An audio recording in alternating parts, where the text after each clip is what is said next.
The city of Newbridge was alive with its usual hustle and bustle, completely unaware that within days, it would become a graveyard.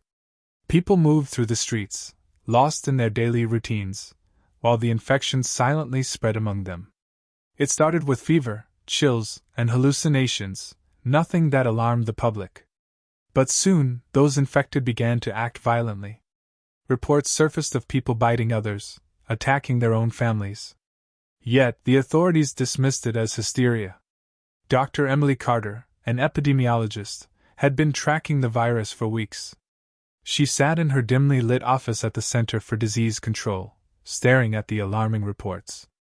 There were already 37 confirmed cases across the city, all exhibiting the same symptoms. But the scariest part? The infected didn't stay dead. They came back. "How is this possible?" she muttered, scrolling through the latest footage from a hospital's security camera. The videos showed a patient, pronounced dead an hour earlier, suddenly twitching. His eyes opened, clouded, empty. Then, he lunged at a nurse, sinking his teeth into her throat. Emily's stomach twisted. This wasn't just a virus, it was something far worse. Across town, Jake Holloway, a former Marine, sat in a rundown diner, sipping his coffee. He had seen his fair share of violence, but the rising panic in the streets felt different. He watched as a man stumbled out of a pharmacy, screaming about being bitten. Blood dripped from his arm. Pedestrians gave him a wide berth, muttering in concern but making no move to help. Then chaos erupted. The man lunged at a bystander, sinking his teeth into the woman's shoulder. She screamed, struggling to push him away, but his grip was unnaturally strong. The first responders arrived within minutes, guns drawn. "Step away! Get down on the ground!" one officer barked. The man turned, his mouth smeared with blood. Then he charged. Gunshots rang out. Jake had seen enough. Something was coming. Something bad.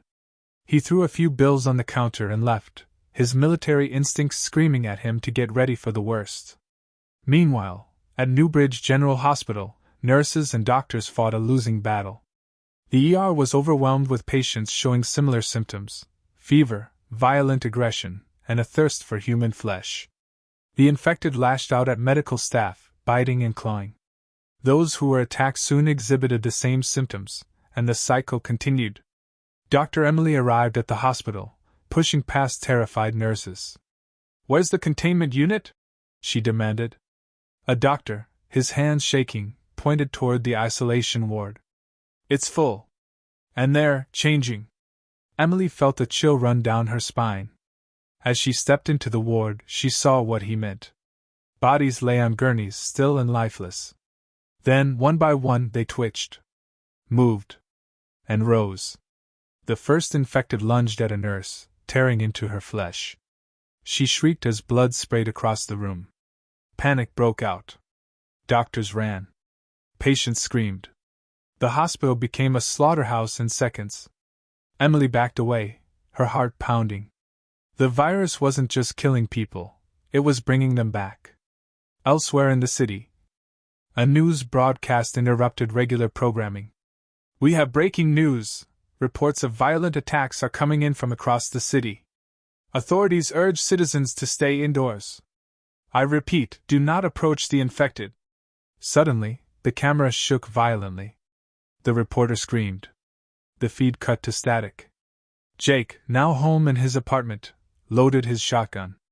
He didn't know what was going on, but he wasn't about to wait around to find out. He grabbed his go bag, supplies, ammo, a map, and moved toward the door. As he stepped outside, he heard the first sirens. Gunfire. And then, the sound that would soon become familiar, the guttural, inhuman moans of the dead. The world as he knew it was ending. The streets of Newbridge were unrecognizable. Just 24 hours ago, the city was bustling with life. Now, it was a war zone. Fires raged through abandoned cars, black smoke curling into the sky. The screams of the living mixed with the guttural moans of the undead. The infection had spread too fast, too violently. Jake Holloway gripped his shotgun, pressing his back against a crumbling brick wall. He had seen urban combat before, but this was different. There were no rules, no enemies to negotiate with, just monsters.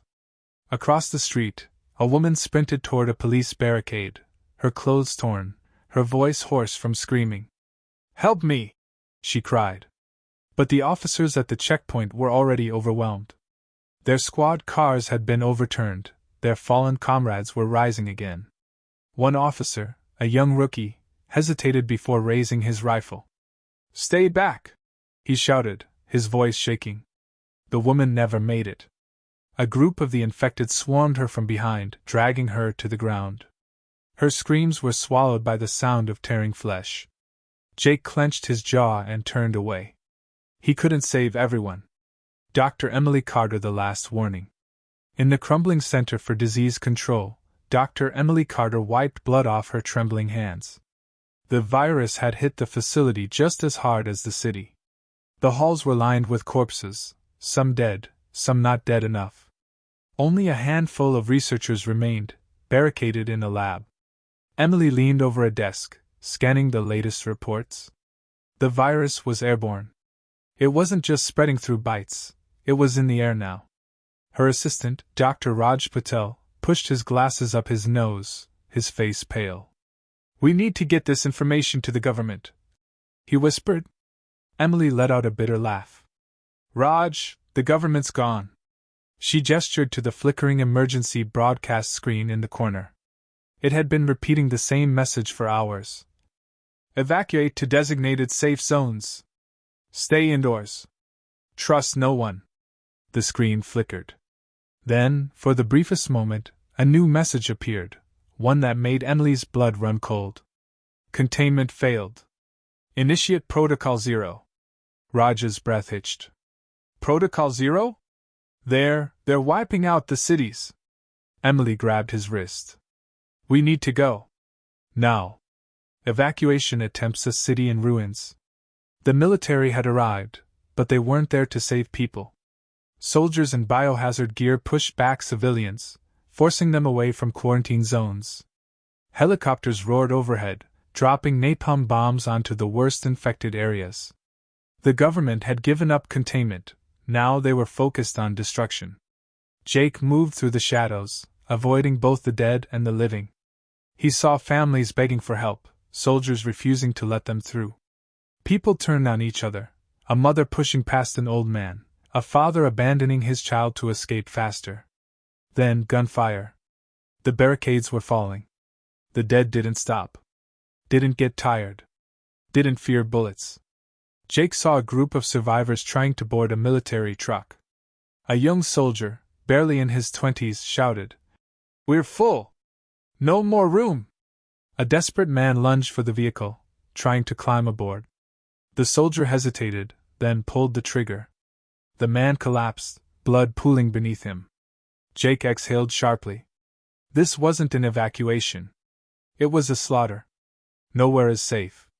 The hospital was already lost. The CDC was gone. The military was abandoning the city. Emily and Raj sprinted down a side street, narrowly avoiding the undead as they tore apart whatever was left of Newbridge's law enforcement. "We need to find a radio tower," Emily panted. "We have to warn anyone outside the city. This isn't just a local outbreak."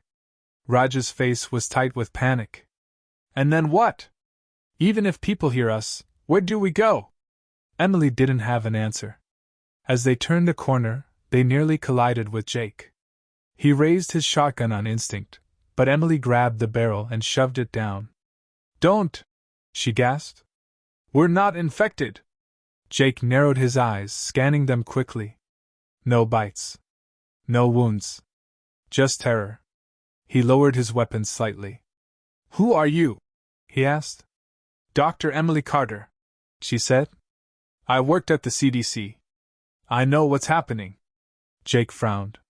"Good. Because the people in charge clearly don't." Behind them, the night sky lit up as another block was firebombed. The ground rumbled from the explosion. Emily turned to Jake. "We need to get out of the city. Now." Jake looked around at the burning skyline. Was there even a way out anymore? And then, in the distance, they heard something worse than the screams. A new sound. A low, bone-chilling howl. Something was coming. Something worse than the dead. The firebombing of Newbridge had begun. Buildings collapsed in flames, smoke covered the sky, and the air was thick with the stench of burning flesh. The city was dying, and anyone still inside was already as good as dead. Jake, Emily, and Raj moved through the back streets, avoiding both the undead and the military. Their destination was clear, the highway out of the city. But getting there was a different challenge altogether. They weren't alone. Other survivors were out there, desperate and dangerous. And some were even worse than the zombies. Escaping the firestorm. The highway was only a few blocks away, but the streets were packed with bodies, some dead, some not quite. The infected were everywhere, drawn to the sounds of screaming and explosions. Emily wiped sweat from her forehead. How do we get past them? Jake scanned the area, his military instincts kicking in. 3 options. Go through an abandoned subway tunnel. Dark, enclosed, risky, but fewer zombies. Take the rooftops. Climbing would be slow, but it could keep them above danger. Move through an old department store. Large space, possible supplies, but potential survivors inside, and not all survivors could be trusted. Underground is a death trap, Jake said. Too many blind spots. Emily glanced at the department store. The glass doors were shattered, and shadows moved inside. What about that? Could have supplies. Raj adjusted his glasses nervously. Or people who'll kill us for a can of food. Let's find out, Jake muttered, gripping his shotgun. The department store, a new threat. Inside, the department store was eerily silent. Mannequins stood in frozen poses, some knocked over, others covered in blood. The emergency lights flickered, barely illuminating the space. Jake moved first, his steps careful, his finger on the trigger. Emily and Raj followed close behind. Near the pharmacy section, they found a backpack full of medical supplies. Jackpot, Emily whispered, stuffing her pockets with antibiotics and bandages. Then a noise. A shuffling sound from the next aisle. Jake raised his gun. Emily and Raj froze. A voice called out, shaky and desperate. Please, don't shoot. I'm not infected. From behind a shelf, a teenage boy emerged, maybe 16, skinny, with a deep gash on his arm. He held up his hands, eyes wide with fear. Emily rushed forward. That wound. It's not a bite, the boy blurted out. I swear. A guy cut me. He was trying to steal my food. Jake frowned. Who? The boy hesitated. Then, a new voice echoed through the store. That would be me. From the shadows, 4 armed survivors stepped into view.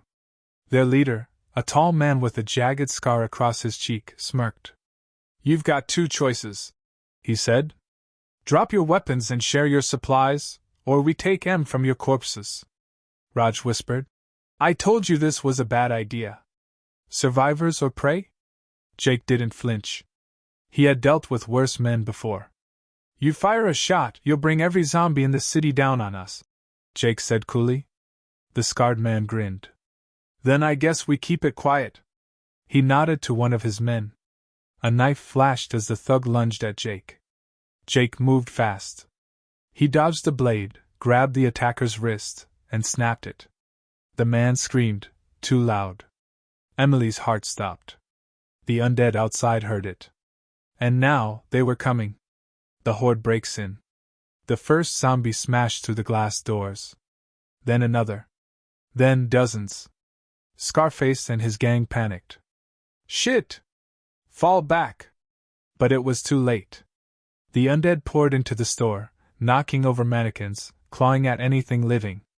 Jake grabbed Emily and Raj. Run!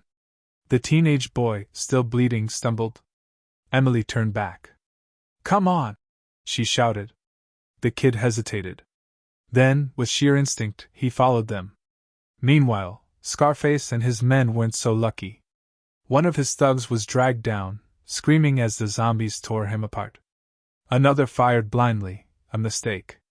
His bullets drew even more undead. Scarface, realizing he was doomed, turned his gun toward Jake. But before he could fire, a zombie clamped its jaws on his throat. Scarface's screams turned to gurgles as blood poured down his chest. Jake didn't look back. The department store was lost. Nowhere to hide. The four of them burst through a fire exit, stumbling into the alley behind the store. The moans of the dead echoed behind them. Breathing heavily, they kept running. Finally, when they reached a collapsed parking garage, they stopped to catch their breath. Jake eyed the teenage boy. "What's your name?" "Leo," he panted. "Leo Connors." "You're lucky we were there," Raj muttered. Leo laughed bitterly. "I don't feel lucky." Emily turned toward the distant skyline. The highway wasn't far. "We need to keep moving," she said. Jake nodded. "Yeah. But from now on, we trust no one." As the group prepared to move, a low, distant sound reached them. Helicopters. They looked up. In the sky, a fleet of military helicopters was moving toward the outskirts of the city. "Evacuation?" Raj asked hopefully. Jake wasn't convinced. Something felt off. Then, the explosions started. One by one, the helicopters began dropping bombs on the outskirts. Not just on zombies, but on everything. They weren't rescuing survivors. They were wiping the city off the map. The sky over Newbridge was on fire. Jake, Emily, Raj, and Leo watched in horror as military helicopters dropped bombs, leveling entire sections of the city. They weren't just eliminating zombies, they were erasing everything. The flames reflected in Leo's wide, terrified eyes. "They're killing everyone," he whispered. Emily clenched her fists. "No, they're covering something up." Jake exhaled sharply, gripping his shotgun. "We need to get out of here. Fast." "But how?" The highways were blocked, the streets swarmed with the dead, and now, the government itself was ensuring no one made it out alive. The world had officially turned against them. The last escape route. They found temporary shelter in the ruins of a half-collapsed parking garage. The sound of distant screams echoed through the city, growing fainter as more survivors were consumed, by fire or by the undead.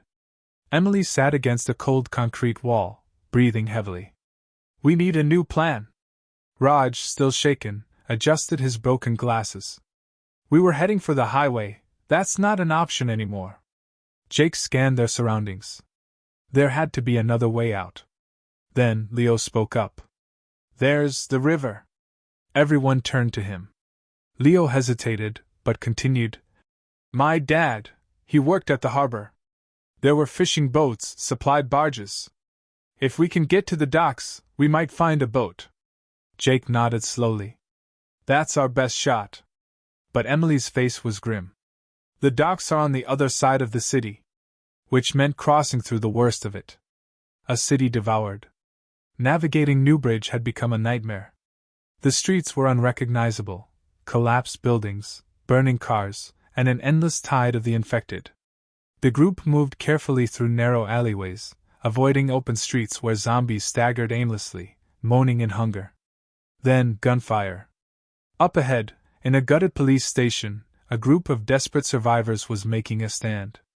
From a shattered window, a man with an assault rifle fired wildly into the crowd of approaching undead. "Get back! Get back!" he screamed. But there were too many. The zombies overran the barricade, crashing through windows, flooding inside. The screams of the survivors turned into gurgling death rattles. The group ducked behind cover, watching the slaughter unfold. Raj shook his head. "This city's already dead." Jake agreed. "We move while the horde is distracted." They slipped past the massacre, moving toward the industrial district. But Newbridge had one final horror waiting for them. The mutation. Halfway to the docks, the group found themselves in a deserted overpass. The highway had collapsed, leaving massive chunks of concrete blocking their way forward. Then, a sound. A low, guttural growl. Emily froze.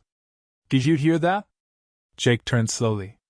From the shadows beneath the overpass, something stepped forward. Something new. At first, it looked like a zombie, but bigger, stronger. Its skin was stretched and deformed, its arms elongated, its mouth filled with jagged, broken teeth. It wasn't human anymore. It was something worse. The creature lifted its head and screamed. A piercing, unnatural sound, so loud it echoed across the city. And then, the real horror began. The swarm. The creature's scream wasn't just a sound. It was a signal. Every zombie in the area turned toward them. Then they charged. Hundreds of the undead swarmed toward the overpass, drawn by the mutant's inhuman call. "Run!" Jake shouted. The group took off, sprinting toward an abandoned tunnel entrance, their only hope of escape. Zombies poured into the streets, climbing over cars, smashing through windows, chasing them with unnatural speed. Leo stumbled. Raj grabbed his arm, pulling him forward. "Don't stop!" Jake fired his shotgun into the horde, but it barely slowed them down. The mutant moved faster than the rest. It leaped onto a car, then lunged, its massive claws swiping at Jake. Jake barely dodged, rolling to the ground. The creature slammed into a wall, shaking off the impact like it was nothing. Emily pulled out a flare gun from her backpack. "Over here, you ugly bastard!" she yelled, firing the flare directly into the creature's face. It let out an ear-splitting shriek, flailing as the burning flare melted its flesh. Jake grabbed Emily's arm. "Go! Now!" The group rushed into the tunnel, escaping just as the swarm crashed against the entrance. Into the darkness. They ran deeper into the tunnel, the only light coming from Emily's dying flare. Panting, they finally collapsed against the walls, trying to catch their breath. Leo clutched his chest, gasping. What the hell was that thing?" Emily wiped sweat from her forehead. "A mutation." Raj looked at her. "You knew about this?" Emily hesitated, then, finally nodded. "I worked at the CDC. We had reports that the virus was changing. Some of the infected weren't just dying. They were evolving." Jake exhaled sharply. "And you didn't think to mention that?" Emily's face darkened. "I didn't think we'd live long enough to see one." A tense silence followed. The reality was sinking in. This wasn't just an outbreak. This was something else. Something far worse. Jake stood up, reloading his shotgun. "Whatever's happening, we're getting to those docks. No more delays." Leo hesitated. "And if there's nothing there?" Jake's expression was cold. "Then we find another way." Behind them, in the tunnel's pitch-black darkness, something moved. A new sound. A low, clicking chuckle. They weren't alone. The clicking sound echoed through the tunnel, sending chills down everyone's spine. Jake tightened his grip on the shotgun, scanning the darkness. Emily raised her flickering flashlight, the weak beam barely penetrating the pitch black ahead. "That's not a normal zombie," Raj whispered. Leo swallowed hard. "No kidding." Then movement.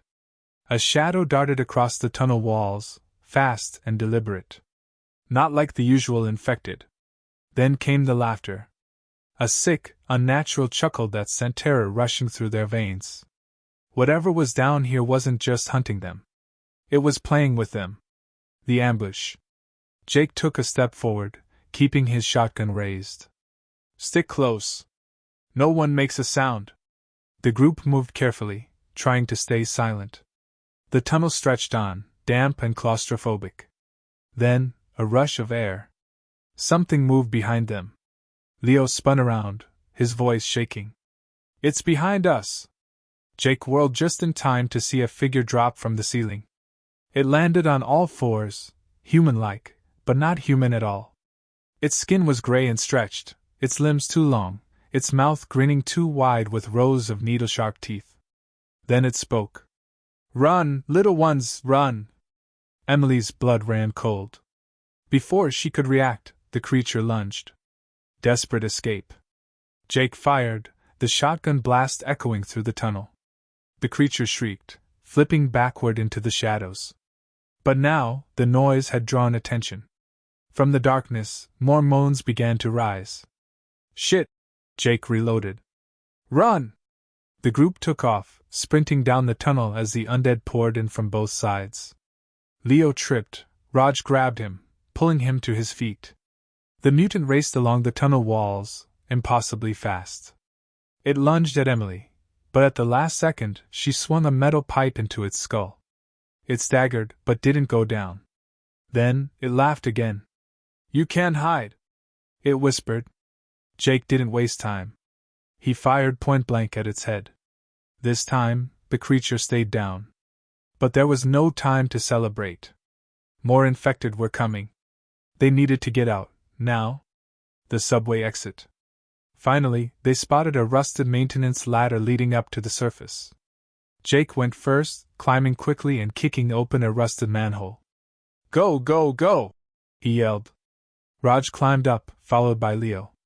Emily was last. She had just grabbed the ladder when a hand burst from the darkness and grabbed her ankle. She screamed as a zombie clamped its rotting fingers around her leg. Jake reacted instantly. He reached down, grabbed Emily's wrist, and yanked her up just in time. The zombie hissed, falling back into the swarm below. Jake slammed the manhole shut. The group collapsed on the pavement, panting. That was too close, Raj gasped. But they weren't safe yet. Newbridge was still burning. And the docks were still far away. The city's darkest secret. As they moved through the ruined streets, the group noticed something strange. Not just the destruction. Not just the zombies. But bodies. Not infected ones. Executed ones. People shot in the head, lined up in the streets. Leo covered his mouth, turning pale. The military did this. Emily crouched near one of the bodies, her face dark. They weren't trying to contain the virus. Jake exhaled. They were erasing witnesses. Then they heard it, an approaching vehicle. They barely had time to react before a black SUV roared onto the street, its headlights cutting through the smoke. It slammed to a stop in front of them. Then, soldiers jumped out, guns raised. Get on the ground! One of them shouted. Raj froze. What do we do? Jake's jaw clenched. They had two choices. Surrender or fight. The moment the soldiers stepped out of the SUV, guns raised, Jake knew they were in trouble. Get on the ground! Now! One of them barked, his rifle aimed directly at Jake's head. Leo looked to Jake, panic in his eyes. What do we do? Jake glanced at Emily, who subtly shook her head. Surrendering meant death. Then, the click of a safety being turned off. No time to think. Run! Jake shouted. The firefight. The first gunshot exploded through the street. Jake shoved Leo behind a burned-out car as bullets ripped into the pavement. Emily fired back, hitting one soldier in the leg. Raj yanked a smoke grenade off a dead soldier's vest and threw it. The street filled with thick, choking smoke. Move! Jake ordered. They darted into a nearby wrecked apartment building, scrambling through the ruined hallways as more soldiers arrived. From behind them, a cold, mechanical voice crackled through a radio. Survivors detected. Eliminate on sight. Leo's breath hitched. They're not even trying to arrest us. They just want us dead. Jake clenched his jaw. Then we give them a reason to regret it. The truth revealed. They slipped through the back exit, emerging into an alleyway behind the apartment complex. The gunfire faded, but the danger wasn't gone. Emily wiped sweat from her forehead. They're covering something up. That's why they're wiping out survivors. Raj frowned. But why? Emily hesitated, then pulled out a crumpled document from her pocket. Jake raised an eyebrow. What's that? Emily took a deep breath. Before the CDC collapsed, we got intel. The virus didn't come from nature. Leo stiffened. You're saying it was made? Emily nodded grimly. The government was experimenting with a bioweapon. It was supposed to be contained, but... Raj exhaled sharply. They lost control. Jake clenched his fists. And now they're trying to erase their mistake. Emily handed him the document. If we can get to the docks and find a working radio, we can expose the truth. Jake nodded. Then we don't just run. We fight back. But before they could move, a horrifying sound echoed through the alley. A deep, guttural roar. Something huge was coming. The Titan rises. From the shadows it emerged. A hulking monstrosity, twisted and deformed. Once human, now something else entirely. Its muscles bulged, skin stretched tight over unnatural mutations. Its eyes burned red, and its breath came out in deep, snarling growls. Leo's voice cracked. What the hell is that? Emily's face turned pale. A Titan-class mutation. I thought these were just rumors. Raj took a step back. We're dead. We're so dead. The Titan let out an earth-shaking roar, then charged. A battle for survival. Spread out! Jake yelled. The Titan slammed its massive fists into the alleyway, shattering concrete. Raj barely dodged, diving behind a dumpster. Emily emptied her pistol into its head. No effect. Jake gritted his teeth. Regular bullets weren't enough. Then he spotted it, a gas tanker, overturned just down the alley. Raj, do you still have that lighter? Raj's eyes widened. You're not serious. Jake grabbed a broken metal pipe and shoved it into the gas tank. We lure it here, then blow it sky high. The Titan turned, roaring again. Jake fired his shotgun, getting its attention. Hey, ugly! Come get me! The Titan charged. At the last second, Jake dived away. Raj flicked the lighter, tossed it. Boom! The explosion tore through the alley, engulfing the Titan in a fireball. It screamed, stumbling forward, then collapsed. Smoke and fire filled the air. Leo coughed. Did we kill it? The Titan twitched. Then, it moved again. Run! Emily shouted.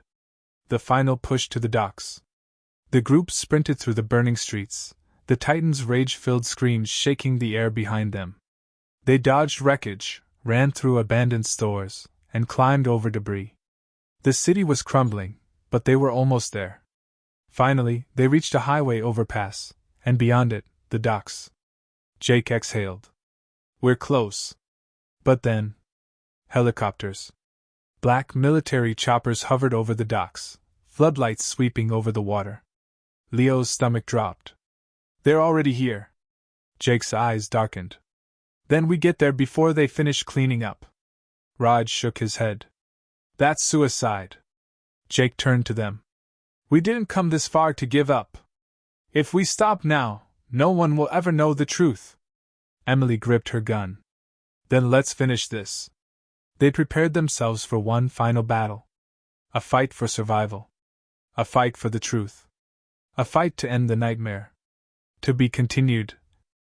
The docks were within reach. The truth was almost in their hands.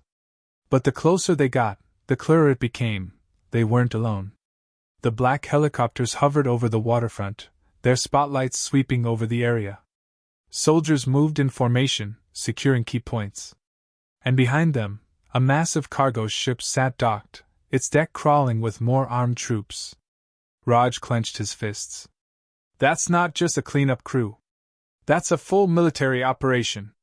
Leo's voice wavered. Are we really doing this? I mean, look at them. We're just a bunch of survivors. Jake adjusted his shotgun. Maybe. But we're survivors with the truth, and that makes us dangerous. Emily pulled out the classified document from her pocket. If we can get to that ship, we can find a working radio. We send this out to the world, and their cover-up fails. Raj exhaled sharply. So, how do we get past an entire army? Jake scanned the area. The docks were crawling with enemies, but also opportunities. Then he saw it, a row of parked fuel trucks near a warehouse. Jake smirked. We make a distraction. A city on fire.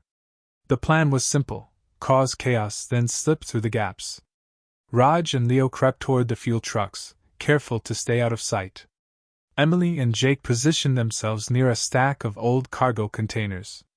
Jake signaled Raj, 3 fingers in the air. 3, 2, 1. Raj lit a rag-stuffed bottle and hurled it. The Molotov smashed into a fuel truck. The explosion ripped through the docks, sending flames shooting into the sky. Panic erupted. Soldiers shouted. Sirens blared. The helicopters veered away, their pilots confused by the sudden attack. And in the chaos, the group ran. They weaved between crates, dodging patrolling soldiers. Then, a voice crackled over the soldiers' radios. Intruders confirmed. Kill on sight. The gunfire started. The dockside shootout. Jake fired first, dropping a soldier with a shotgun blast.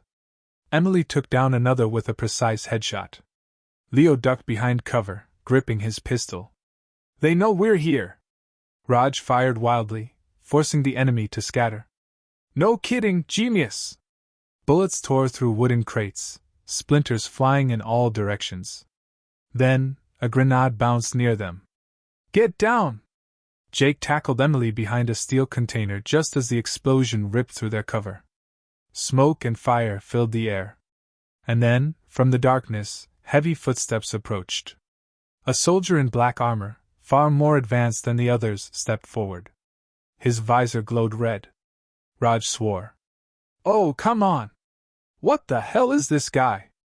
The elite soldier raised a massive rifle. Hostiles located, he said in a cold, robotic voice. Executing termination order. He fired. The final push. Jake rolled out of the way as bullets tore through metal like paper. Emily fired at his head, but the soldier barely flinched. This guy's wearing armor! Leo yelled. Jake's eyes darted to the side, a crane, holding a massive shipping container. An idea clicked. Raj! The crane controls, now! Raj sprinted toward the control panel, dodging bullets. The elite soldier aimed at him, but Jake and Emily unloaded everything they had, keeping him distracted. Raj slammed the controls. The massive container swung loose. Crash! The elite soldier was crushed beneath the steel. Silence. Then, Emily exhaled. That was too close. Jake nodded. We're not done yet. The ship's right ahead. They ran toward the gangway, their final objective in sight. The last stand. As soon as they set foot on the ship, a warning siren blared. More soldiers stormed onto the deck. Leo gasped. They were waiting for us. The leader of the squad, a high-ranking officer, stepped forward. His uniform was spotless, his expression cold. You've caused enough trouble, he said, raising his sidearm. This ends now. Jake stood his ground. The truth will get out, whether you kill us or not. The officer smirked. Oh? And who will you tell? The government controls all communication. Emily held up the classified document. Not this time. The officer's face darkened. Jake raised his gun. We're getting off this ship. One way or another. The officer exhaled, then nodded to his men. Kill them. The final battle had begun. To be continued. The moment the officer gave the order, gunfire erupted. Jake, Emily, Raj, and Leo dove behind cover, bullets ripping through metal crates on the ship's deck. We're pinned down! Leo shouted, gripping his pistol with shaking hands. Jake reloaded his shotgun, gritting his teeth. They were outnumbered, outgunned, but not out of options. Emily glanced at the communications tower near the ship's bridge. If we get to that radio, we can broadcast the truth. Raj peeked over the crate. You mean that radio guarded by heavily armed psychos? Jake smirked. Exactly. Raj sighed. Why do I even ask? Then they moved, breaking through the enemy line. Jake fired first, taking down 2 soldiers. Emily followed, her shots precise and lethal. Raj and Leo flanked left, using overturned barrels for cover. The officer ducked behind the bridge railing, barking orders. Don't let them reach the tower! More reinforcements spilled onto the deck, moving in a tight formation. Raj, grenade? Jake called out. One left. Raj confirmed, pulling the pin. He threw it. The explosion rocked the ship, sending enemy soldiers flying overboard. Smoke filled the air. Go! Jake shouted. They rushed the stairs, fighting their way up. The final confrontation. As they reached the bridge, the officer stood waiting, a pistol in one hand, a detonator in the other. You think you've won? He sneered. Emily kept her gun trained on him. It's over. Drop the detonator. The officer chuckled, shaking his head. You don't understand. We weren't trying to stop the virus. We were trying to control it. And now, no one will have it. Jake's eyes widened. What did you do? The officer smiled. He pressed the detonator. The ship begins to sink. A series of explosions ripped through the lower decks. The ship tilted violently, sending debris crashing into the ocean. Raj grabbed onto the railing. He's sinking the damn ship! The officer laughed, until Jake shot him in the chest. The officer staggered, blood spilling from his mouth. Too late, he whispered. Then he collapsed. But there was no time to celebrate. Water rushed onto the deck, and the ship was going down fast. We need to get that transmission out, now! Emily shouted. The broadcast that changed everything. They raced into the communications room, barely keeping their footing as the ship lurched to the side. Emily hacked into the radio system, desperately tuning the signal. Static. More static. Then, a connection. She grabbed the microphone. This is Emily Carter, former CDC researcher. If anyone can hear this, the virus was not an accident. It was engineered as a bioweapon. The government has been covering it up, erasing survivors. If you are alive, you need to fight back. Her voice echoed through emergency frequencies worldwide. For the first time since the outbreak, the truth was out. A desperate escape. That's it. We did it! Leo cheered. But their victory was short-lived. The ship tipped violently, metal groaning as it prepared to sink into the abyss. Jake pointed toward a lifeboat hanging from a damaged crane. That's our way out! They ran, dodging falling debris. Raj jumped in first, grabbing the release lever. Emily and Leo followed. Jake was last, but as he climbed in, the crane snapped. The lifeboat plummeted toward the ocean. For a moment, all they could hear was rushing wind. Then, splash! Darkness. The dawn of a new war. Jake gasped, coughing up seawater as he surfaced. Emily, Leo, and Raj clung to the overturned lifeboat, their bodies battered but alive. The burning ship sank behind them, taking the last remnants of the government's secrets with it. But the truth was already out. Raj panted. So, what now?